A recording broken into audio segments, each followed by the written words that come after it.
बिस्मिल्लाहिर्रहमानिर्रहीम अस्सलाम वालेकुम। Welcome back to my channel. आज आपके साथ मैं शेयर करूंगी बहुत ही खूबसूरत सा न्यू लेटेस्ट ट्राउज़र का डिज़ाइन है ये।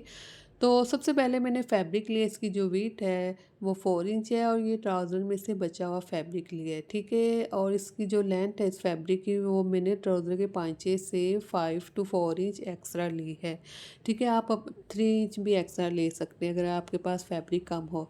तो इसकी बैक साइड पे मैंने ज़ीरो बुकरम लगा दी है और इसे प्रेस कर लिया। प्रेस करने के बाद इस तरह से मैं इसे आउटलाइन के साथ साथ स्टिच कर लूँगी, ठीक है। ब्रेक पिंटेक्स पहले एक मैंने स्टिच किया, इसी तरह से इसके साथ बिल्कुल बराबर इसका इनका सेंटर जो 1.25 इंच के मार्जिन से मैं इनका सेंटर रखूँगी और इसी तरह से मैंने आउटलाइन के साथ साथ स्टिच करूँगी और इस फैब्रिक के ऊपर मैं इस तरह से तमाम पिंटक्स स्टिच कर लूँगी। सारे फैब्रिक के ऊपर इसी तरह से मैं इन पिंटक्स को स्टिच करने के बाद अब ये मेरे पास सिल्क का फैब्रिक है और ये आप कोई भी फैब्रिक ले सकते हैं, ठीक है। ये मैंने सिल्क का फैब्रिक लिया है। अब ये मैंने दोबारा से एक और फैब्रिक कटिंग की, इसकी जो वेट है वो 5 इंच है और लेंथ में ये काफ़ी ज़्यादा फैब्रिक लिया है मैंने। और इसकी बैक साइड पे मैंने बुकरम पेस्ट किया है, जो पेपर पेस्टिंग होती है ना वो उसे मैंने पेस्ट किया है, पेस्टिंग। और फिर इसके बाद इस एक स्केल के मार्जिन से मैं इसके ऊपर लाइन ड्रा कर लूँगी, ठीक है। तमाम अब जो फैब्रिक इसकी बैक साइड पे लाइन ड्रा करने के बाद इस तरह से मैंने इन्हें स्ट्रिप्स की शक्ल में कटिंग कर लिया, ठीक है। सारी जो स्ट्रिप्स हैं इन्हें मैंने रेब में कटिंग की है। अब जो मैंने सिल्क का फैब्रिक लिया था इसे मैंने रेब में कटिंग कर लिया, रेब में दोनों को रेब में मैंने कटिंग की है, ठीक है। अब जो सिल्क का फैब्रिक है इस तरह से इसकी बैक साइड ऊपर वाली साइड पे रखूँगी और इन दोनों का सेंटर सीधा रखते हुए इस तरह से मैं आउटलाइन के साथ साथ इन दोनों को किनारे के साथ साथ स्टिच करूँगी।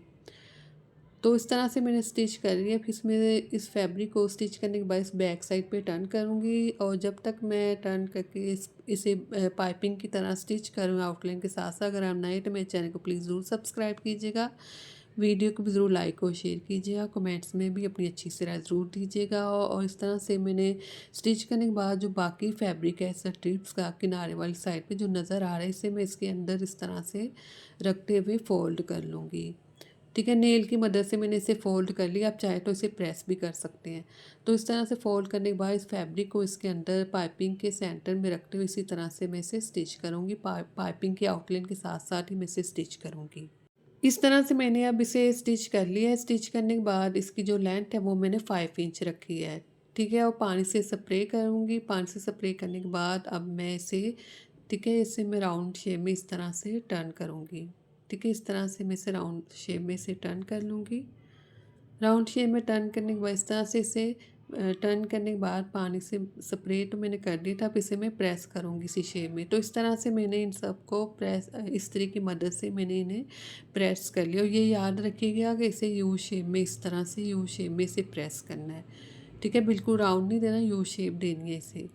अब ये मेरे पास एक सर्कल है, इसकी जो वेट और लेंथ बिल्कुल सेम है। अगर आपके पास ये सर्कल ना हो तो घर में जो होते हैं डब्बियाँ वगैरह उनकी जो लीड होती है, ढक्कन होते हैं, उन्हें भी आप इस्तेमाल कर सकते हैं। तो अब ये दोबारा से मैंने फैब्रिक लिया है, ये मैंने सिल्क का फैब्रिक लिया है। इसकी बैक साइड पे भी मैंने बुकरम पेस्ट किया है, जो पेपर पेस्टिंग होती है वो मैंने पेस्ट किया है। अब ये जो मैंने सर्कल लिया था तो इसे मैं इस तरह से इसकी बैक साइड पे रखते हुए इसे मैं ड्रा करूँगी और इनके सेंटर में थोड़ी सी स्पेस रखूँगी और सारे जो बुकरम है इसकी बैक साइड पे इसी तरह से इन्हें मैं ड्रा करती जाऊँगी। अगर आपके पास सिल्क का फैब्रिक ना हो तो आप कोई भी फैब्रिक ले सकते हैं, लीलन का, कॉटन का, लॉन का, जो भी मैच होता हो वो भी आप ले सकते थे। ये जो सिल्क का फैब्रिक है, जो कलर है ये मेरी शर्ट के साथ मैच हो रहा था, इसलिए ये मैंने डार्क ग्रीन का फैब्रिक यूज़ किया है। इसके बाद ड्रा करने के बाद मैंने आउटलाइन के साथ साथ इसी तरह से इन सर्कल को मैं कटिंग कर लूँगी। तो इस तरह से मैंने कटिंग कर लिया। अब इस तरह से मैं इसे तय लगाते हुए फोल्ड करते हुए इस तरह से मैं इसके सेंटर में एक मार्किंग करूँगी और इसके पहले किनारे को इस तरह से मैं फोल्ड करूँगी, सुई लूँगी और इस तरह से मैं सुई की मदद से इन्हें स्टिच करूँगी। और इसी तरह से अब ये जो किनारा है इसे मैं, जो ये कैनवस पेपर का किनारे से मैं फ़ोल्ड करती जाऊंगी और सुई की मदद से मैं इन्हें स्टिच करती जाऊंगी ताकि ये अच्छे से स्टिच हो जाए। जब तक मैं इसे स्टिच करूँगी तो प्लीज़ लाइक भी कीजिएगा और शेयर भी कर लीजिएगा और कमेंट्स में भी अपनी अच्छी राय ज़रूर दीजिएगा। और इस तरह से मैंने इनके किनारों को फ़ोल्ड करे, लास्ट वाले को भी इसी तरह से फ़ोल्ड करूँगी और फ़ोल्ड इसे मैं एक फ्लावर की शेप दे दूँगी। ठीक है, इस तरह से मैं अब इस फ्लावर की शेप देने के बाद आप इसके सेंटर में कोई भी चीज़ लगा सकते हैं। ठीक है, मैं इसके सेंटर में पर्ल्स लगाऊंगी और ये मेरे पास छोटा सा एक पर्ल्स है, सेम कलर का पर्ल्स है। इसे मैं इस तरह से इसके सेंटर में रखूँगी। इसे भी मैं अच्छे से छोटे छोटे टाँके लगाते हुए स्टिच करके बैक साइड से अच्छे से मैं इसे भी स्टिच कर लूँगी। स्टिच करने के बाद अब ये जो हमने रिंग रेडी की है, अब इन रिंग को इस तरह से बैक साइड पे रखूँगी और इनके सेंटर से इनका सेंटर करते हुए इस तरह से मैंने छोटे छोटे टाँके लगाते हुए स्टिच करूँ। ठीक है, इन दोनों को इसी तरह से जॉइंट करूँगी और सेंटर से मैंने छोटे छोटे से स्टिचिंग लगाते हुए मैंने स्टिच कर लूँगी। अब जो तमाम रिंग है उनकी बैक साइड से इसी तरह से उन सबको मैं स्टिच कर लूँगी। तो इस तरह से मैंने इन्हें रेडी कर लिया, इनकी बैक साइड से इन्हें बराबर रखते हुए जॉइंट करते हुए स्टिच कर लिया मैंने। अब ये मेरे पास पेपर है, कोई भी आप एक्स्ट्रा पेपर ले सकते जो आपके पास घर में ईज़िली अवेलेबल हो जाए। तो अब ये इस पेपर को मैं इस तरह से रखूँगी और इन रिंग को मैं इसके ऊपर रखूँगी इस तरह से। इन रिंग को इस तरह से रखते हुए पहले एक किनारे से इनको मैं इस तरह से स्टिच करूँगी। ठीक है, इसी तरह से मैं इनके बराबर इसी तरह से रिंग रखते हुए मैं इन्हें स्टिच करती जाऊँगी तमाम पेपर के ऊपर। ठीक है, जो ट्राउज़र के जो पाइंच है उसकी जो वीथ है बॉटम वाली साइड पे 20 इंच है, तो पेपर भी मैंने उतना ही लिया है। इसके बाद इस रिंग को वन साइड से एक साइड से स्टिच करने के बाद दूसरी साइड पे सेम इसी तरह से किनारे के साथ साथ मैंने रिंग को स्टिच कर लिया है। अब जो जो फैब्रिक था जिसके ऊपर मैंने पिंटेक्स रेडी किए थे, इस फैब्रिक को सेंटर से फोल्ड करूँगी और पानी से स्प्रे करते हुए इन्हें मैं प्रेस करूँगी। इनके जो दोनों तरफ के किनारे हैं उन्हें मैं पानी से स्प्रे करते हुए अच्छे से प्रेस कर लूँगी। इस्त्री की मदद से प्रेस करने के बाद इस तरह से इसकी लुक हो जाएगी। इन दोनों को मैंने ठीक है प्रेस कर लिया है। ट्राउज़र के दोनों पहुँचे की जो स्ट्रिप्स हैं उन्हें इसी तरह से मैंने रेडी कर लिए।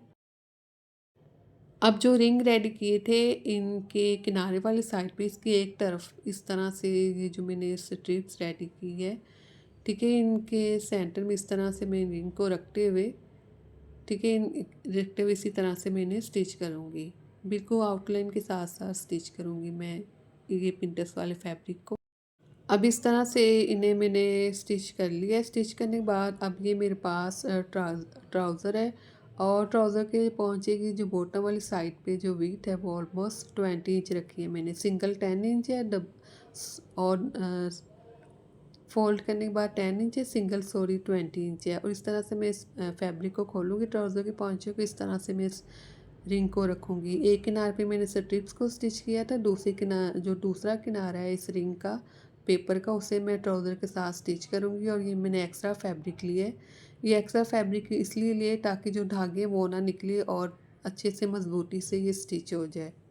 तो इस तरह से फैब्रिक रखते हुए ट्राउज़र के पहुँचे का फैब्रिक और पेपर की फैब्रिक को सेंटर में रखूँगी। ऊपर मैंने एक्स्ट्रा फैब्रिक लिया है ट्राउज़र का और इसी तरह से मैं इसे स्टिच करूँगी। जो एक्स्ट्रा फैब्रिक है इसकी जो वीथ है वो ऑलमोस्ट 1.5 इंच है।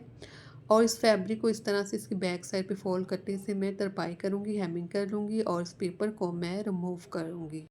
रिमूव करने के बाद इसकी ये लुक इस तरह से हो जाएगी। बैक साइड से जो फैब्रिक है उसे मैंने तरपाई कर दी। तो आप चाहे तो इस तरह से भी इसे डन कर सकते हैं। इसके बाद आप कुछ भी ना करें, ठीक है। इस तरह से भी अपने ट्राउज़र को रेडी कर सकते हैं सिंपल। लेकिन मुझे बहुत सिंपल लग रहा था तो मेरे दिमाग में एक आइडिया आया, तो फिर मैंने उस पर अमल किया और इन फ्लावर को रेडी किया। इन्हें मैं सुई के साथ स्टिच करूँगी, ठीक है। बैक साइड से छोटे-छोटे टाँके लगाते हुए इन फ्लावर को इनके सेंटर में रखते हुए स्टिच करूँगी। आप चाहें तो सिंपल रिंग के साथ भी ट्राउज़र को फाइनल टच दे सकते हैं। लेकिन जो आइडिया मेरे ज़हन में है उसका रिज़ल्ट आपके सामने है। तो इस तरह इससे जो लुक है वो काफ़ी चेंज होगी इसकी। अब मैं इसे सेंटर से भी इन्हें मैं स्टिच करूँगी। ट्राउज़र के दोनों पांचे को मैं रेडी करूँगी। सेंटर से स्टिच करने के बाद इस तरह से ये रेडी हो चुका है। बहुत ही खूबसूरत ये बनकर रेडी हुआ है। तो आप ज़रूर ट्राई कीजिएगा। बहुत ही खूबसूरत डिज़ाइन है। हर फैब्रिक के ऊपर बना सकते हैं। लॉन, कॉटन, लीलन, खद्दर हर फैब्रिक के ऊपर ये डिज़ाइन बना सकते हैं। बहुत ही खूबसूरत है।